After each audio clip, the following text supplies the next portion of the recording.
Ces loyautés familiales qui te retiennent sans que tu t'en rendes compte. Tu as l'impression de tout faire pour avancer, mais tu sens qu'il y a quelque chose qui te retient. Et si le problème, c'était pas toi au final, mais des loyautés invisibles venant de ta famille. Dans cette vidéo, je t'explique ce que c'est et surtout comment t'en libérer. Les loyautés familiales sont des attachements complètement inconscients aux règles, aux croyances ou aux schémas venant de notre famille d'origine. On reproduit complètement ce qu'on a vu quand on était enfant ou ce qu'on pense devoir faire pour rester loyal à ceux qui nous ont élevés. Que ce soit ceux qui nous ont élevés ou même ceux de notre lignée. Genre, chez nous, les femmes, on est fortes. Chez nous, les hommes, on est des bosseurs. Que des trucs à la con comme ça qui s'engramment en toi quand t'es petit tellement tu l'entends et tellement tu le vois aussi. Tu vois le comportement des gens. Et tout ça fait que inconsciemment,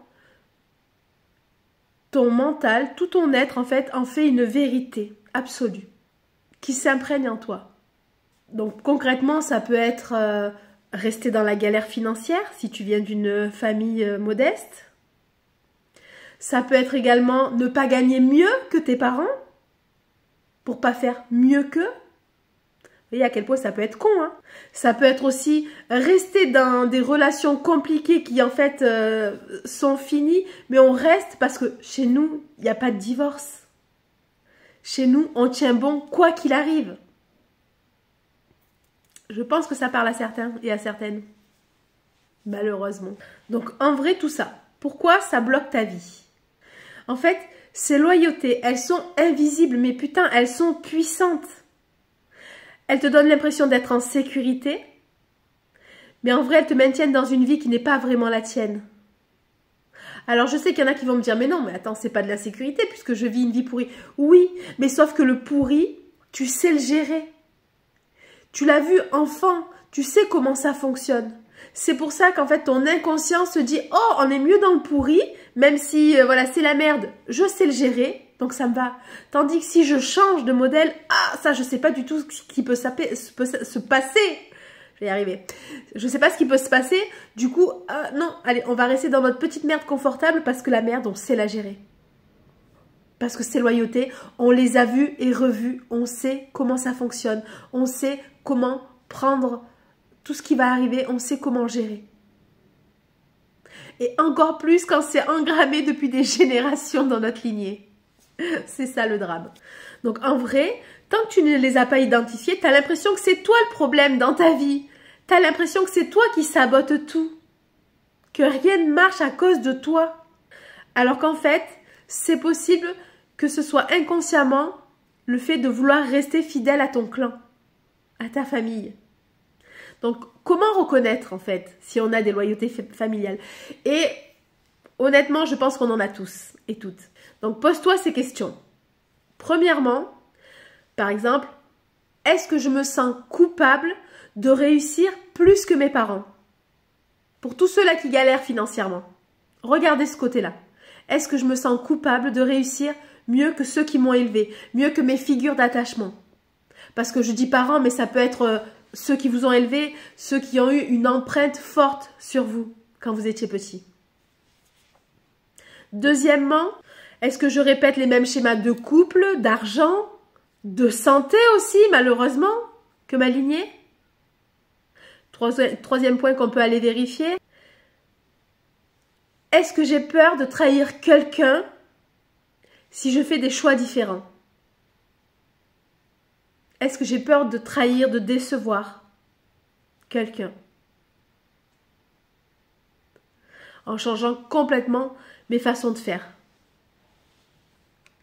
Et en fait, en répondant à ces simples questions, tu vas déjà avoir des pistes qui te montreront si tu as des loyautés familiales et où est-ce qu'elles se trouvent.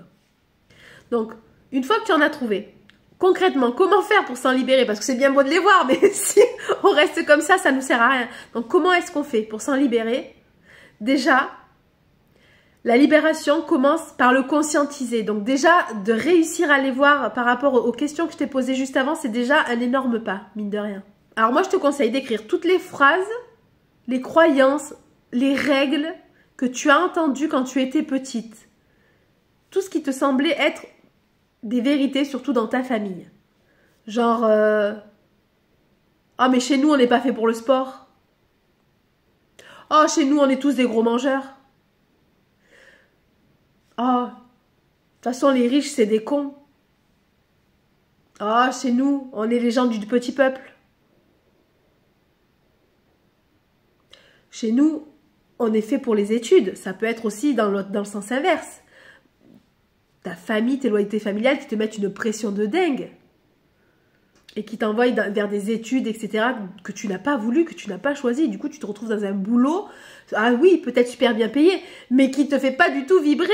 Tu t'emmerdes monumentalement, mais voilà, chez toi, c'était comme ça, il fallait avoir un bon boulot. T'as pas eu le choix. Il y a aussi le fameux « il faut souffrir pour être belle ».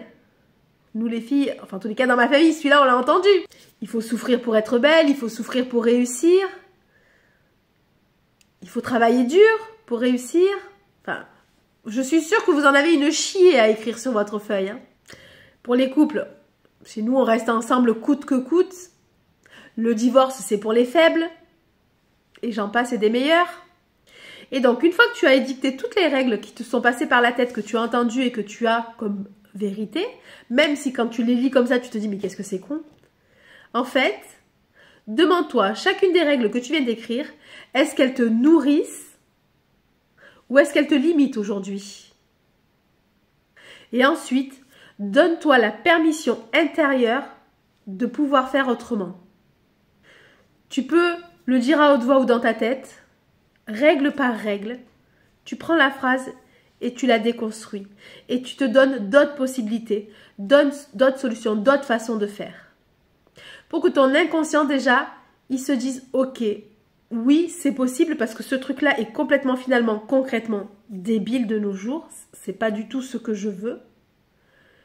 Et moi, en tant que petit humain, voilà ce que je veux. Voilà ce que la personne qui représente mon être entier, je parle pour ton inconscient, se disent ok, c'est ça qu'elle veut, donc on va plutôt changer les règles. Ça, c'est pas un jour, bien entendu. Quoique, ça peut.